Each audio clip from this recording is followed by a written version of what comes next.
Et voici votre émission Il est écrit.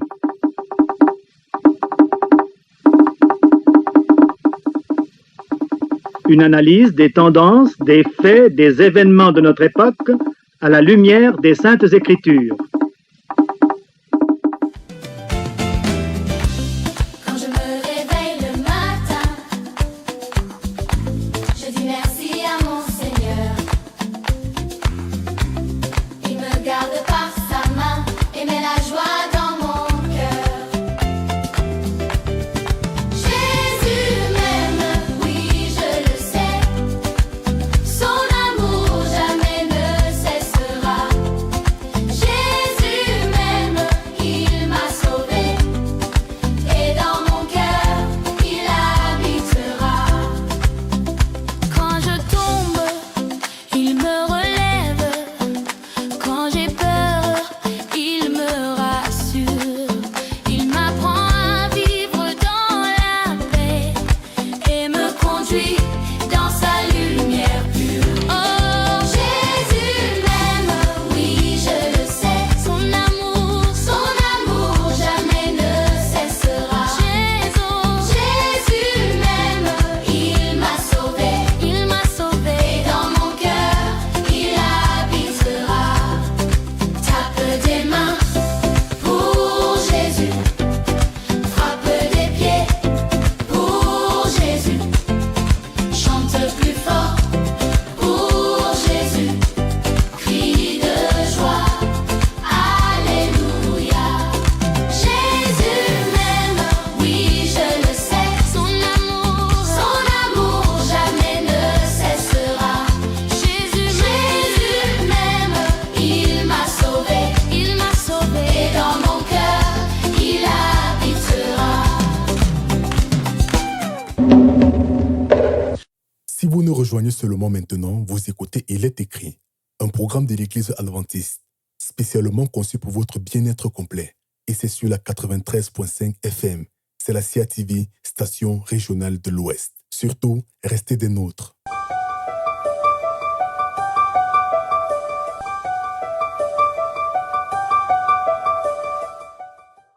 Ambassadeur, c'est le titre que l'apôtre Paul utilise quand il décrit son ministère. Et dans la lettre qu'il envoie aux chrétiens de la ville d'Éphèse, il écrit cette lettre lorsqu'il est en prison. Il ne faut jamais l'oublier. Et cette lettre, elle fait partie de ce qu'on appelle les lettres de la captivité, comme celle qu'il envoie aux chrétiens de Colosse, l'épître aux Colossiens, ou la lettre à Philémon. Malgré sa situation, Paul a conscience d'être investi d'une mission tout à fait particulière. Il a conscience de représenter une entité bien concrète et pas n'importe laquelle. Il est l'ambassadeur de l'Évangile, ambassadeur de la bonne nouvelle du salut en Jésus-Christ. Il ne se prend pas pour un Superman, il ne s'est pas auto-proclamé ambassadeur, il l'est vraiment, et cela depuis que le Seigneur l'a appelé sur le chemin de Damas. Il sait qu'il est l'envoyé de Dieu pour proclamer la bonne nouvelle de l'Évangile. Il sait qui l'envoie et il connaît sa mission. Dans sa première lettre aux chrétiens de Corinthe, une lettre qui a été écrite quelques années avant sa lettre aux Éphésiens, il dit « Nous faisons donc les fonctions d'ambassadeur pour Christ ». Paul est un héros qui ne joue pas au héros. Il reconnaît ses faiblesses et il est passé par tant de moments difficiles, tant de questions se posent à lui dans cette prison humide et froide. Il recommande aux chrétiens d'Éphèse de prier pour lui. Priez pour moi. Une telle requête est déjà en soi un acte d'humilité. C'est finalement admettre qu'on a besoin de l'aide de ses frères, de ses sœurs, et en plus de celle de Dieu. Il aurait pu dire, lui, le grand apôtre, la prière, je m'en charge, car moi, Paul, je parle directement à mon Créateur. Je sais qu'il m'écoute Et je prierai pour vous si vous voulez, mais ce n'est pas la peine de prier pour moi. Non, non, non, non.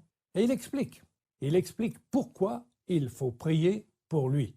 Il écrit « Afin qu'il me soit donné, quand j'ouvre la bouche, de faire connaître hardiment et librement le mystère de l'Évangile. » Et il ajoute « Pour lequel je suis ambassadeur dans les chaînes et que j'en parle avec assurance, comme je dois en parler. » Alors vous voyez, malgré la prison, malgré les mauvais traitements, il ne remet pas en cause son rôle d'ambassadeur de l'Évangile. Il sait ce que cela signifie. Il est dans les chaînes, mais il n'est pas un prisonnier ordinaire. Le statut que la société donne et a toujours donné aux prisonniers n'est pas reluisant, c'est évident. Mais cela ne l'affecte pas outre mesure. Son titre, il ne le doit ni à Rome, ni à Jérusalem. Son titre d'ambassadeur vient de Dieu lui-même. Peu importe le lieu où il se trouve, peu importe les circonstances, il est d'abord un ambassadeur. Peu importe qu'il soit libre ou dans les chaînes, en prison, il est l'ambassadeur de l'Évangile, l'ambassadeur du Christ Sauveur. En réalité, en tant que disciple du Christ, notre identité, notre rôle dépasse celui que nous attribue l'état civil ou notre position dans la société. Quelle que soit notre profession, notre titre, nous sommes avant tout des ambassadeurs de la bonne nouvelle. Au sein du peuple de Dieu, il n'y a pas des ambassadeurs de première classe, des ambassadeurs de seconde classe, des ambassadeurs à plein temps, des ambassadeurs à temps partiel. Non, nous sommes tous des ambassadeurs sur notre lieu de travail, mais aussi à la maison, pendant nos occupations habituelles comme pendant nos loisirs. Durant des années, j'ai invité, mais aussi j'ai été invité par un certain nombre d'ambassadeurs. Et je peux vous garantir que le sentiment qu'ils avaient de représenter leur pays, je devrais dire l'honneur, car pour la plupart c'était un honneur avant d'être une fonction, ne s'arrêtait pas à la fermeture des bureaux. Quand on est choisi comme ambassadeur, on l'est 24 heures sur 24. Et s'il arrive de l'oublier, les conséquences peuvent être dramatiques. Alors, qu'est-ce qu'un ambassadeur? Un ambassadeur est, premièrement, le représentant d'un État auprès d'un autre. Nous représentons le royaume de Dieu, là où Dieu nous a placés. Et deuxièmement, un ambassadeur est un envoyé chargé d'une mission. Nous sommes les envoyés du Seigneur, chargés de la mission d'annoncer la bonne nouvelle à tous. Nous avons une mission à remplir. Nous n'en avons pas toujours conscience, mais c'est une réalité. Nous sommes là où nous sommes, car Dieu nous y a envoyés. Pourquoi? Pour être les témoins d'un monde nouveau et pour apporter l'espoir par nos paroles et par nos actes. Nous ne sommes pas seuls dans notre mission. Le Maître nous accompagne, comme il a accompagné avant nous et tout au long de l'histoire les témoins de la foi. Dieu a placé certains à des positions très élevées, comme Joseph, Daniel, Esther, Néhémie, et d'autres étaient des esclaves, comme la jeune servante du général de l'armée syrienne Naaman. Mais tous sont des exemples pour nous. Daniel était jeune lorsqu'il fut déporté à Babylone. Pendant 3 années, il étudia la science des Babyloniens, leur civilisation, leur religion. Il s'immergea dans leur monde.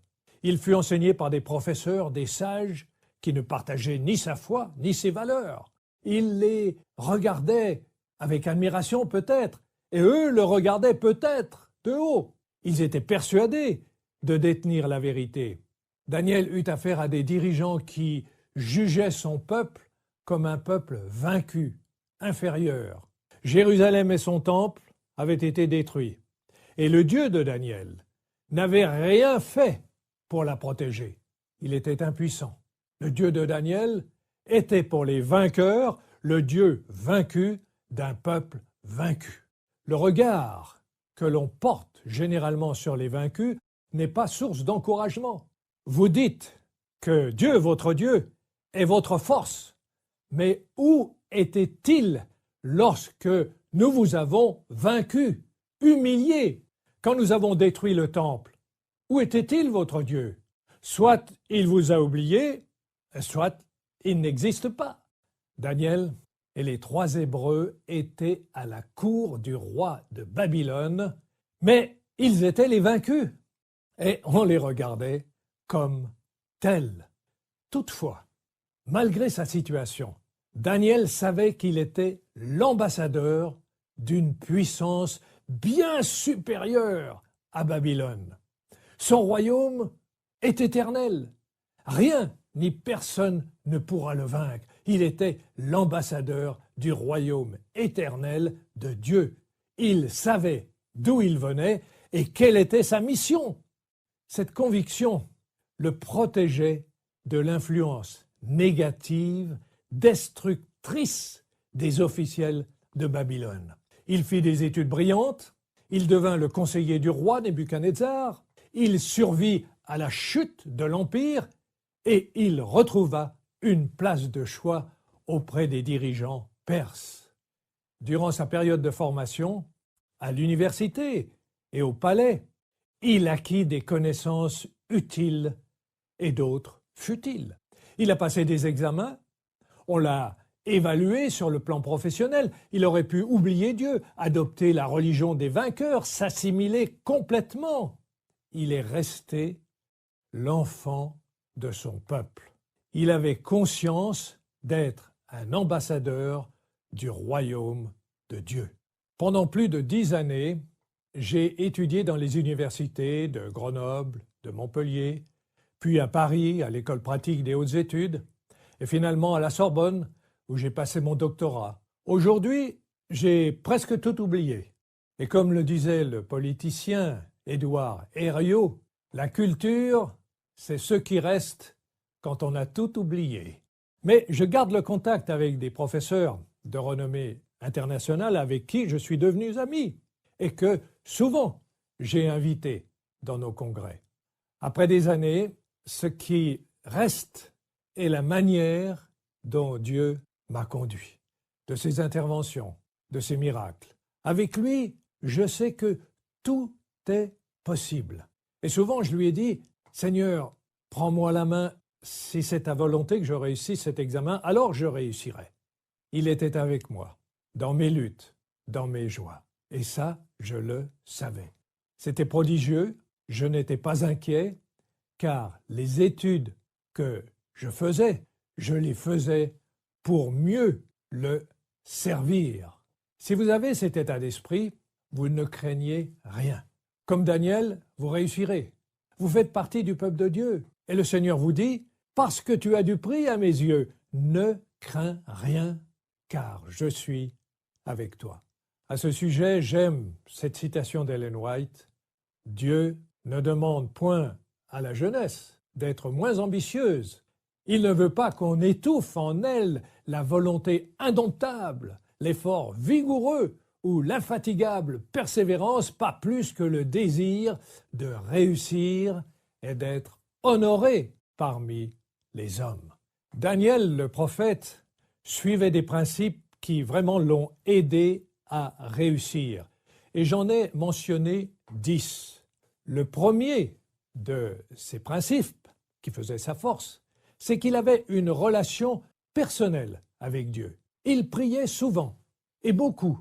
Il étudiait les écrits des prophètes, la loi. Il était à l'écoute de Dieu et Dieu pouvait lui parler. Sa vie, à Daniel, est un dialogue avec son Créateur. Le deuxième point, c'est que Daniel est fidèle. Il est fidèle à sa foi. Il est fidèle à Dieu, à ses commandements, à son style de vie, à son peuple. Le roi lui donne un autre nom, Belchazzar, mais Daniel n'est pas devenu pour autant un Babylonien. Il reste fidèle dans les petites choses comme dans les grandes. Troisième, il croit aux promesses de Dieu. Le roi de Babylone croyait que son empire serait éternel. Daniel savait qu'il finirait un jour. Et le fait de croire à la parole de Dieu lui donnait une sagesse supérieure à tous et à toutes les sagesses, à tous les sages du palais. Il sait que Dieu dirige l'histoire et non les hommes. Quatrième principe, il est humble. Oui, il est humble. Quelles que soient les circonstances, il s'en réfère au Seigneur et non à sa capacité personnelle. Cinquième principe, il accomplit consciencieusement la tâche qui lui est confiée. Dans sa vie, rien n'est secondaire quand il s'agit de bien faire. On respecte ceux qui sont sérieux dans leur travail. Sixième, il est honnête. Honnête avec lui-même et honnête avec les autres. Sa vie et son comportement imposaient son autorité. Le septième principe, il avait le courage de ses convictions, mais aussi le tact pour les partager. Il fallait du tact pour annoncer au grand roi Nebuchadnezzar que son empire allait s'écrouler et que lui-même perdrait son pouvoir. Huitième principe, il respecte les lois de la santé. Daniel avait une hygiène de vie. Il ne participait pas aux soirées arrosées d'alcool. Il gardait un esprit clair. Neuvième principe, sa vie a un but, un sens. Il est l'ambassadeur du roi des rois. Et son but est de faire connaître l'amour de Dieu aux grands, aux puissants, de faire connaître la vérité, communiquer la bonne nouvelle du salut, la sagesse des commandements et la nécessité de la justice. Et dixième principe, il sait qu'il est l'ambassadeur d'un monde nouveau. Alors ces principes ont fait du prisonnier hébreu venu à Babylone comme otage, représentant d'un peuple vaincu et humilié, le premier parmi les sages du roi. Au roi Belshazzar, la reine présente Daniel comme un esprit supérieur d'une sagesse extraordinaire. Ces principes qui ont fait de lui un homme respecté et craint au milieu d'un monde corrompu feront de chacun de nous des hommes et des femmes capables de remplir une grande mission. Mais peut-être vous me direz, à notre âge, eh bien Joseph, il sortait juste de l'adolescence lorsqu'il est arrivé en Égypte, vendu comme esclave. Mais dans l'esclavage, il savait qu'il était l'ambassadeur du royaume de Dieu. Moïse, lui, avait 40 ans quand il s'enfuit d'Égypte. Il était au sommet de sa carrière. Un grand avenir l'attendait à la cour de Pharaon. Désormais, il gardait les moutons dans une région isolée, désertique, et à cette époque, il ne se voyait pas du tout comme l'ambassadeur du Créateur, mais plutôt comme un berger parmi les bergers. En réalité, il était alors un ambassadeur, mais un ambassadeur en formation. Daniel, lui, semblait être en totale disgrâce quand le roi le jeta dans la fosse aux lions. Mais rejeté de tous, livré aux bêtes sauvages, il savait qu'il était, avant tout, et pour toujours, l'ambassadeur de Dieu. Il est possible que la place que vous occupez, la profession que vous avez, votre situation n'est rien de très attractif. Vous pensez que cette histoire d'ambassadeur, elle est jolie, certes, mais ce n'est pas pour vous. Mais ce que vous ne savez pas, c'est que vous êtes déjà un ambassadeur ou un ambassadeur en formation. Il est possible aussi que vous soyez plein de promesses et que votre avenir semble tout tracé. On vous laisse entendre qu'avec quelques compromis secondaires, vous allez devenir quelqu'un d'important. Alors, n'oubliez pas que vous êtes d'abord l'ambassadeur du Très-Haut, du Créateur des cieux, de la terre.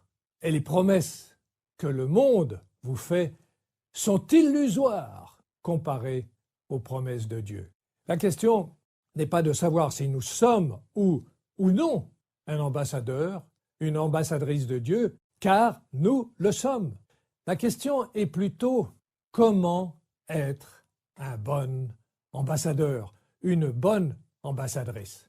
Et pour cela, pratiquons les principes que suivirent Daniel, car le monde a besoin d'hommes et de femmes qui, comme Daniel, agissent pour la cause de Dieu. Le monde aujourd'hui a besoin de cœurs purs, de mains fortes, de courage indomptable. Et maintenant, 3 points pour être pratique. Le premier, en nous appelant à le suivre, comme il a appelé ses disciples, Jésus fait de nous des ambassadeurs du royaume des cieux. Le deuxième principe, le titre d'ambassadeur n'est pas en rapport avec la position que nous occupons dans la société, mais elle est en rapport à notre fidélité et à notre relation avec le royaume des cieux. Troisième point, la mission d'ambassadeur nous est confiée par Dieu lui-même, ainsi que le lieu où nous sommes appelés à la remplir. Il habitera. Jésus m'aime, oh oui, Jésus m'aime. Jésus m'aime, oh oui, Jésus m'aime. Jésus m'aime, oh oui, Jésus m'aime. Et dans mon cœur, il habitera.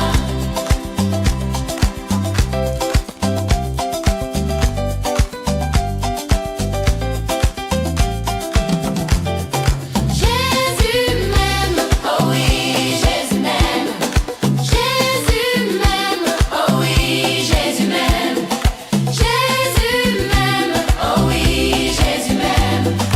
Et dans mon cœur, il habitera. Oh, Jésus m'aime, oui, je le sais. Son amour ne finira jamais, jamais ne cessera. Jésus m'aime, il m'a sauvé, il m'a sauvé. Et dans mon cœur, il habitera. Oh, Jésus m'aime, oui, je le sais. Son amour ne finira jamais, jamais ne cessera. Jésus m'aime, il m'a sauvé, il m'a sauvé. Et dans mon cœur, il habitera.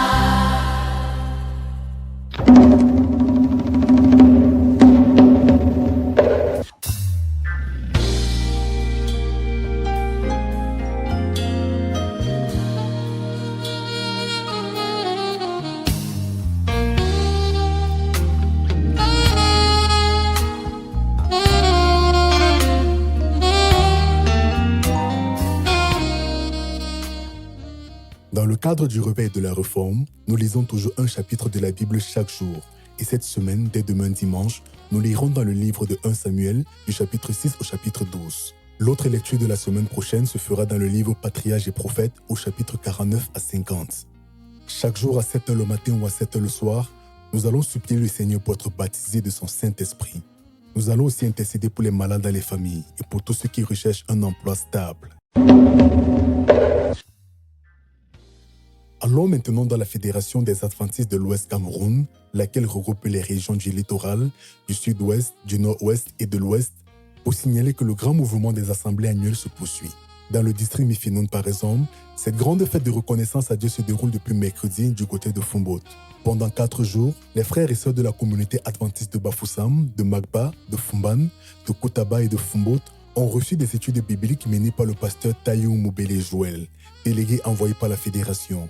Des moments de louange, des prières spéciales pour les familles et la nation, des conseils sur la santé, la lecture des rapports d'activité des églises, des repas fraternels ont aussi constitué les autres temps forts de ce programme. Aujourd'hui, vous êtes tous invités à la clôture de ce programme spécial à partir de 9h dans l'enceinte du COSPA, le complexe scolaire bilingue adventiste de Fumboat, pour profiter aussi de ce moment privilégié de bénédiction divine. À l'étranger en Bolivie, les scientifiques adventistes mènent une étude historique sur le plus grand site d'empreintes de dinosaures au monde. Selon la revue Libre Accès de l'Institut de recherche en géosciences Plus One, l'équipe a recensé plus de 16 000 empreintes de dinosaures sur le site de Carreras Pambas en Bolivie, désormais considéré comme le site d'empreintes de dinosaures jamais enregistré au monde. Cette découverte révèle diverses activités de dinosaures le long d'un ancien littoral. Marche, course, nage, virage serré et des traces de traînées de queue. Les empreintes principalement laissées par des théropodes à 3 doigts.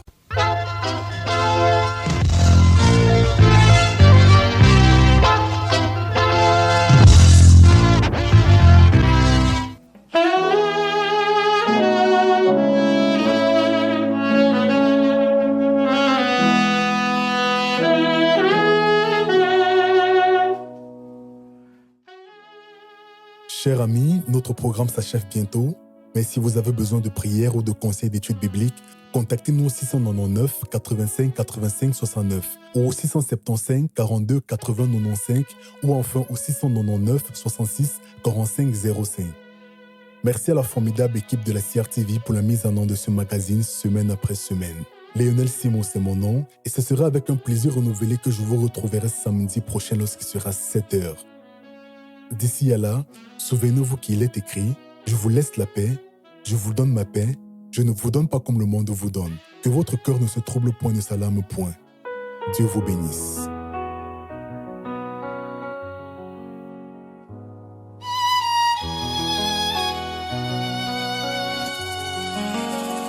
Ce n'est pas fini. Élève-toi, Seigneur. Dieu n'a pas dit son dernier mot. Ce n'est pas fini.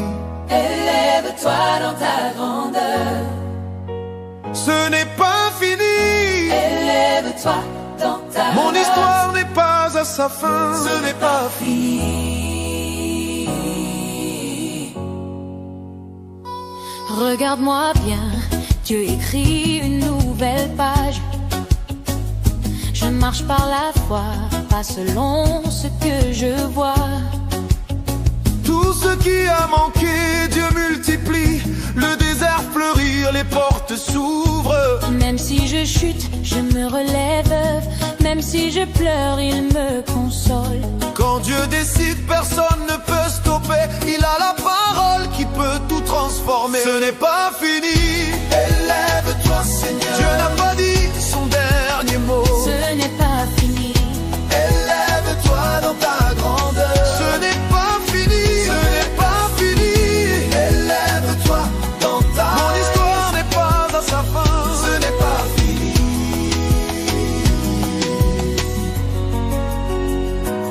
Il me protège comme la prunelle de ses yeux. Il me relève, il me garde dans les cieux. Mes ennemis ne dominent pas sur moi, car c'est l'Éternel qui décide du combat. Quand tout dit stop, lui dit avance. Quand tout est noir, il rallume l'espérance. Je peux tout traverser, mais je ne tombe pas, car Dieu est fidèle, il combat pour moi. Ce n'est pas fini.